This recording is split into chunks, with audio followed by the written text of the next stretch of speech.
hello guys. My name is Marlon Inosian from Metro Manila Anglers. Nag-start ako mag-fishing year 2022. Ano yung naging advantage mo kanina nung nag-camp ka? Paano ka nakahuli ng marami? Pinakamalaki ba? Apo, yung advantage parang hindi ko masabing lamang ako sa lahat eh. Ano eh. Kumbaga, Tumapat parang. tumapat sa akin. Tapos, alam kung paano hulihin yung mamali. Alam kung paano sila pakagat. Oo. Kaya syempre, bigay din ng Diyos yun. Oo, tama. Oo. Bigay din ng Diyos sa akin yun eh. Kasi sa daming magagaling, lalo nandiyan si Sir George. Oo. Diba, nandiyan yung mga veterano. Kaya nga. Ako ilang taon pa lang naman ako nag-start, di ba? Oo. Kumbaga, kahit anong galing mo, talaga pag swerte tumapat sa'yo, swerte. Wala rin minsan yung galing, pagka hindi na patapatan ng swerte, wala rin. Oo. Kailangan Totoo yan. galing. Swerte, yan. Kailangan may swerte. Tama. Saka dapat lagi nagdadasal. At saka, yun nga, sa'yo talaga nakalaan yung champion. Ngayong araw na to. By the way, ikwento mo naman sa mga manonood natin kung ano paano ka nagsimula ng fishing? Nag-start ako na mag-fishing before pandemic. Tapos, boring. Boring yun eh. Nanonood ako sa YouTube. Uy, parang sarap tignan. So, ako, ay kakilala akong anglers. Start tayo Ilog Pasig. Okay. Ayan. Beta na eh. Oo. Kaso, Basic. yung mga ganun. Sabi ko parang gusto ko mag-improve. Nag-research ako sa Facebook, mga grupo. Nakakita ko na Metro Manila Anglers to. Ayun, nag-start kami, kubando.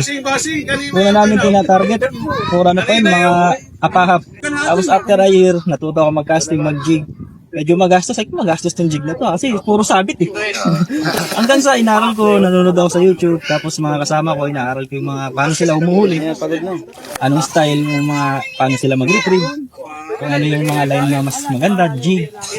Inaaral ko. Tapos yun, ina-apply ko sa sarili ko. Sa susunod na balik ko, alam ko na. Hanggang sa nakahuli ako, first cut ko sa jig. Konto ako. Hanggang ginanahan ako. Yun na yun, Oo, doon na nag-start. Jig na ako. Lalo pang baga yung kagustuhan mag-fishing mo ba, explore pa yung fishing, lalong lumaki pa. Apo. Ayun, kagandahan talaga ng fishing. Doon ka talaga hindi makakawala. Bakit ka nag-fishing? Parang yung fishing sa akin parang stress reliever ko. Oo. Parang stress ako sa trabaho.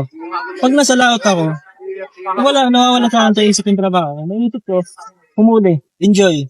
Then, minsan, siguro, umuwi kami, masaya. Oo. Kaya, parang matakit katawan. Pero, yung utak mo, napakasaya.